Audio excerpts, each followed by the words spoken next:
भी एम्प्लॉयज होते हैं उनके लिए पूरे महीने में सबसे बेस्ट डे और सबसे मैजिकल मोमेंट क्या होता है?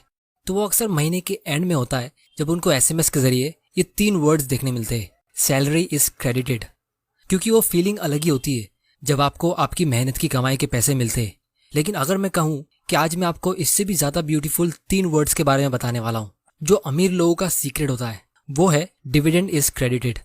क्योंकि आज से 150 साल पहले दुनिया के सबसे अमीर इंसान ने एक इंटरव्यू में एक लाइन कही थी कि I have found ways of making money that you know nothing about. और जब मैंने ये लाइन रीड की थी तब मुझे इसका एक्सप्लेनेशन पूरे इंटरनेट पे कहीं नहीं मिला था। फिर मैंने इसकी बायोग्राफी रीड की जहां उसने ये लाइन कही थी, do you know the only thing that gives me pleasure it is to see my dividends coming in. और फिर जब मैंने पावर ऑफ कंपाउंडिंग को सही तरीके से समझा तब मुझे ये लाइन समझ में आई। क्योंकि दुनिया में 2 टाइप के लोग होते हैं। एक वो होते हैं जिनकी इनकम सैलरी होती है और वो उनको तब तक मिलती है जब तक वो एक्टिवली काम कर रहे होते हैं, और जब वो अगले दिन सुबह काम करने आते तो उनको वापस 0 से स्टार्ट करना पड़ता है। लेकिन दूसरे वो लोग होते जिनकी इनकम होती है डिविडेंड्स, जो कंपाउंडिंग के जरिए सैलरी के मुकाबले काफी ज्यादा तेजी से ग्रो होती है। जहाँ पे आप काम करना छोड़ भी दो तो भी वो ग्रो होती रहती है, जिससे अमीर लोग और अमीर होते रहते और गरीब लोग वहीं रह जाते। और यही सीक्रेट आज मैं आप लोगों को समझाने वाला हूँ। तो दोस्तों, आज की वीडियो में हम ये 4 चीजें डिस्कस करने वाले हैं। सबसे पहले कि ये डिविडेंड्स और डिविडेंड इन्वेस्टिंग स्ट्रेटेजी होती क्या है। फिर हम ये पता लगाएंगे कि आप डिविडेंड पेइंग स्टॉक्स कैसे ढूंढ सकते हो। फिर मैं आपको इसका एक रियल लाइफ एग्जांपल बताऊंगा कि कैसे आप इसके थ्रू जल्दी फाइनेंशियल फ्रीडम अचीव कर सकते हो। फिर हम इसके प्रोज और कॉन्स को डिस्कस करेंगे। तो सबसे पहले हम ये समझने की कोशिश करते कि ये डिविडेंड्स होते क्या है। तो दोस्तों, स्टॉक मार्केट में 2 टाइप के स्टॉक्स होते हैं। एक होते हैं ग्रोथ स्टॉक्स और दूसरे होते हैं डिविडेंड स्टॉक्स। तो जब भी कोई कंपनी प्रॉफिट अर्न करती है तो उस कंपनी के मैनेजमेंट के पास 2 ऑप्शंस होते हैं। या तो वो प्रॉफिट रिटेन कर ले और उस बिजनेस में री इन्वेस्ट कर दे फ्यूचर अपॉर्चुनिटीज के लिए, जिससे उस कंपनी के शेयर का प्राइस ऊपर जाता है। वरना अगर कंपनी को उस पैसों की जरूरत नहीं है क्योंकि वो कंपनी के पास ऑलरेडी बहुत सारा कैश जमा हो सकता है और वो उसे कई अच्छी जगह ग्रोथ के लिए इन्वेस्ट नहीं कर पा रही, तो कंपनी ऐसे टाइम में डिविडेंड्स पे करती है। तो इससे हमें ये पता चलता है कि स्टॉक मार्केट से हम एक नहीं बल्कि 2 तरीके से पैसा कमा सकते हैं। एक तो जब आपके स्टॉक का प्राइस इंक्रीज होता है तब, और दूसरा जब आपको वो कंपनी डिविडेंड पे करती है जो डायरेक्टली आपके बैंक अकाउंट में आता है, जिस तरह आपकी सैलरी आपके बैंक अकाउंट में आती है। तो आपको स्टॉक मार्केट से प्रॉफिट कमाने के लिए और मंथली इनकम लेने के लिए बार बार किसी स्टॉक को बाय सेल करने की जरूरत नहीं है। अगर आप किसी अच्छे स्टॉक को एक बार खरीद के होल्ड कर दो तो बिना कुछ काम किए आप प्रॉफिट कमा सकते हो। तो अब हम ये जानते कि आप ऐसे डिविडेंड पेइंग स्टॉक्स ढूंढ कैसे सकते हो। तो दोस्तों, इसके लिए आप कोई भी स्टॉक स्क्रीनर पे जा सकते हो जहां से आपको कंपनी की इन्फॉर्मेशन मिलती है। तो यहाँ पे हम टिकर टेप यूज कर लेते हैं, जिसकी लिंक मैं नीचे डिस्क्रिप्शन में डाल देता हूँ। यहाँ से आप अच्छे स्टॉक्स को फिल्टर कर सकते हो और उसे एनालाइज भी कर सकते हो, और आप इनके प्रो वर्जन के लिए भी सब्सक्राइब कर सकते हो, जिससे आपको और ज्यादा इन्फॉर्मेशन रेडीमेड मिल जाती है। तो अगर आपको ये ढूंढना है कि कौन सा स्टॉक ज्यादा डिविडेंड पे करता है तो उसके लिए हम यहाँ पे स्क्रीनर पे आएंगे। फिर हम यहाँ पे निफ्टी 100 सिलेक्ट करेंगे क्योंकि हमें इंडिया की सिर्फ सबसे बड़ी 100 कंपनीज में से ही स्टॉक को पिक करना है। बहुत सारी छोटी मोटी कंपनीज भी होगी जो डिविडेंड पे कर सकती है, लेकिन छोटी कंपनीज में ग्रोथ अपॉर्चुनिटी ज्यादा होती है। तो हम वहां से मल्टी बैगर स्टॉक्स ढूंढ सकते हैं, जिसको मैं किसी और दिन डिस्कस करूंगा। तो ये निफ्टी 100 सिलेक्ट करने के बाद हमें सिर्फ वही कंपनीज देखने को मिल रही है जो 30,000 करोड़ से महंगी हो, मतलब बहुत बड़ी कंपनीज। लेकिन इसके साथ में मैं आप लोगों को एक और चीज बता दूं कि बड़ी कंपनी होने का मतलब ये नहीं कि वो बहुत अच्छी और स्टेबल कंपनी होगी। स्टॉक मार्केट में आपको टेक्निकल नॉलेज के साथ कॉमन सेंस भी यूज करना पड़ता है। जैसे अगर हम फिल्टर में डिविडेंड यील्ड सिलेक्ट करेंगे और यहाँ क्लिक करेंगे तो जो कंपनी सबसे ज्यादा डिविडेंड पे कर रही है वो सबसे ऊपर आ गई है। अब जिनको डिविडेंड यील्ड नहीं पता, इसका मतलब ये होता है कि कंपनी के शेयर प्राइस के मुकाबले कंपनी कितने रुपए का डिविडेंड पे कर रही है, तो परसेंटेज के फॉर्म में बताया जा रहा है। जैसे अगर कंपनी के शेयर का प्राइस 100 रुपया है और अगर कंपनी 3 रुपए का डिविडेंड पे करती है तो इससे हमें ये पता चलता है कि इस कंपनी का 3% का डिविडेंड यील्ड है। मतलब आप इसको एक हिसाब से इंटरेस्ट रेट समझ सकते हो कि जितना रुपया आप इन्वेस्ट कर रहे हो उस पे आपको कितना % का इंटरेस्ट मिल रहा है डिविडेंड के नाम पे। तो यहाँ पे सबसे ऊपर कोल इंडिया का नाम है जो 9% का डिविडेंड पे कर रही है। तो अब आप में से कुछ लोग कहेंगे कि यार ये तो बहुत अच्छी बात है क्योंकि इंडिया में कोई भी एफडी 9% का इंटरेस्ट दे ही नहीं रहा है, आपको मैक्सिमम 6 से 7% का इंटरेस्ट मिलता है, तो सबको एफडी से पैसा निकाल के इन कंपनीज में पैसा डाल देना चाहिए। तो दोस्तों, इसकी वजह यह है कि ये कंपनी के नाम से ही आपको पता चल जाना चाहिए कि ये इतना ज्यादा डिविडेंड क्यों पे कर रही है।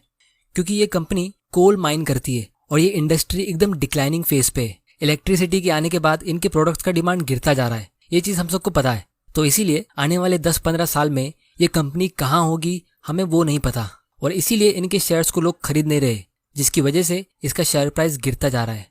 तो अगर आपको डिविडेंड के लिए इन्वेस्ट करना ही है तो इसका मतलब ये नहीं कि आपको आंख बंद करके वो कंपनी चुनना चाहिए जिसका डिविडेंड सबसे ज्यादा है, क्योंकि अगर आप कोई ऐसी कंपनी में भी इन्वेस्ट करते हो जिसका डिविडेंड सिर्फ 1.5% का है, और अगर वो कंपनी अच्छे रेट से ग्रो होती है तो भी आप लॉन्ग टर्म में बहुत अच्छा प्रॉफिट कमा सकते हो और आप डिविडेंड पे रिटायर हो सकते हो।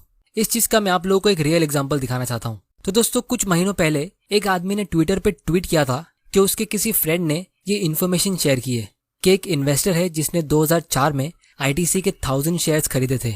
फिर उसके बाद उसने उसको सेल नहीं किया और कंपनी ने बहुत बार शेयर स्प्लिट किए, बोनस शेयर्स दिए वगैरह वगैरह, जिसकी वजह से अभी उसके पास 45,000 शेयर्स है। मतलब खरीदे थे सिर्फ 1000 शेयर्स, लेकिन अभी 45,000 शेयर्स है। और पिछले साल 2020 में ये इन्वेस्टर ने 4.5 लाख रुपए कमाया सिर्फ डिविडेंड इनकम पे। और फिर इस आदमी ने ये क्वेश्चन भी पूछा कि क्या कोई इसे कैलकुलेट करके बता सकता है कि 2004 में आईटीसी का शेयर प्राइस कितना था, जिससे हमें पावर ऑफ डिविडेंड्स पता चल सके। तो आप लोगों को मैं इसका डिटेल समझाता हूँ। तो दोस्तों, 2004 में आईटीसी का शेयर प्राइस ऑलमोस्ट 1000 रुपए का था। ये इन्फॉर्मेशन मैंने इस कंपनी की 2004 की एनुअल रिपोर्ट से निकाली, क्योंकि अभी इसका प्राइस बोनस शेयर्स और स्टॉक स्प्लिट की वजह से एडजस्ट कर दिया गया है। अब क्योंकि उस आदमी ने 1000 शेयर्स खरीदे थे, तो इसका मतलब ये है कि उसने ऑलमोस्ट 10 लाख रुपीज इन्वेस्ट किया होगा, और अभी उस इन्वेस्टर के पास 45,000 शेयर्स हो गए, क्योंकि कंपनी ने बहुत बार शेयर्स को स्प्लिट किया और बोनस शेयर्स गिफ्ट किए, जैसा कि आप इस चार्ट में देख सकते हो। और अगर आपको ये स्टॉक स्प्लिट और बोनस शेयर्स का कॉन्सेप्ट नहीं पता तो मैं इसे आने वाले वीडियोस में डिस्कस कर लूंगा। तो पिछले साल ये कंपनी ने 10 रुपया पर शेयर का डिविडेंड पे किया, जिसका मतलब ये है कि इस इन्वेस्टर को 4.5 लाख का डिविडेंड मिला, बिल्कुल जैसा उस आदमी ने ट्वीट किया था। अब दोस्तों, याद रखिए कि स्टॉक का जो प्राइस इंक्रीज होता है वो अलग बेनिफिट है, क्योंकि 45,000 शेयर्स की मार्केट वैल्यू आज के हिसाब से 92 लाख की होती है। मतलब उस इन्वेस्टर को जो 10 लाख रुपए से 92 लाख का ग्रोथ मिला है वो 15% का रिटर्न होता है। जबकि आईटीसी का शेयर प्राइस फिलहाल बहुत गिरा हुआ है, लेकिन फिर भी जितना उसने इन्वेस्ट किया था उसको उसका आधा अमाउंट एक ही साल में मिल रहा है, सिर्फ एज ए डिविडेंड इनकम। और ये इनकम उसका हर साल ग्रो होता रहेगा, क्योंकि अगर ये कंपनी इसी 15% के रेट से फ्यूचर में ग्रो होती है तो सिर्फ 5 साल बाद उसके पोर्टफोलियो की वैल्यू डबल हो जाएगी, क्योंकि 15% के रेट से हर 5 साल में आपका पैसा डबल होता है। तो उसके इन्वेस्टमेंट की वैल्यू होगी 1,85 लाख, और 10 लाख रुपए का उसको सिर्फ डिविडेंड मिलेगा। मतलब जितना उसका ओरिजिनल इन्वेस्टमेंट था उतना इनकम ही उसे हर साल मिलता रहेगा। अब दोस्तों, ये तो सिर्फ एक वन टाइम इन्वेस्टमेंट था। इमेजिन करो कि इस इन्वेस्टर ने इन 16 साल में और ज्यादा इन्वेस्ट किया होता या अपने डिविडेंड्स को री इन्वेस्ट किया होता तो उसका पोर्टफोलियो कितना बढ़ गया होता। तो दोस्तों, अब हम इस स्ट्रेटेजी के प्रोज एंड कॉन्स को डिस्कस कर लेते हैं। तो सबसे पहला और सबसे बड़ा एडवांटेज ये है कि स्टॉक मार्केट से आप अपनी वेल्थ को काफी ज्यादा स्पीड में ग्रो कर सकते हो। अगर आप अपनी 20s में कोई हाई ग्रोथ और यंग कंपनी में इन्वेस्ट कर लेते हो तो जब आप अपनी 30s या 40s में पहुंचोगे तो वो कंपनी भी मैच्योर हो जाएगी और एक डिविडेंड पेइंग स्टॉक बन जाएगी। और इंडिया में ऐसी बहुत सारी कंपनीज अभी भी है जो फिलहाल ग्रोथ स्टेज में है, और इसीलिए इसमें इन्वेस्ट करने वालों की इनकम भी बहुत ज्यादा हाई रेट से ग्रो होती है। अब आप में से कुछ लोग मुझे कहेंगे कि ये बहुत रिस्की भी होता है क्योंकि इसमें पैसा डूबने का डर होता है, तो इसको भी हम डिस्कस करने वाले। फिर दूसरा बड़ा एडवांटेज ये है कि आप इसमें एक छोटे अमाउंट से भी इन्वेस्टमेंट शुरू कर सकते हो। एकदम कम एज में, जैसे 18 साल के होने पे ही आप स्टॉक्स खरीद सकते हो और स्टॉक इन्वेस्टिंग सीख सकते हो। सिर्फ 100 रुपया या 500 रुपए से भी आप इन्वेस्टिंग शुरू कर सकते हो। तो अगर आपको शेयर्स खरीदने के लिए एक इन्वेस्टिंग अकाउंट ओपन करना है तो नीचे डिस्क्रिप्शन की लिंक पे क्लिक करके आप फ्री में अकाउंट ओपन कर सकते हो।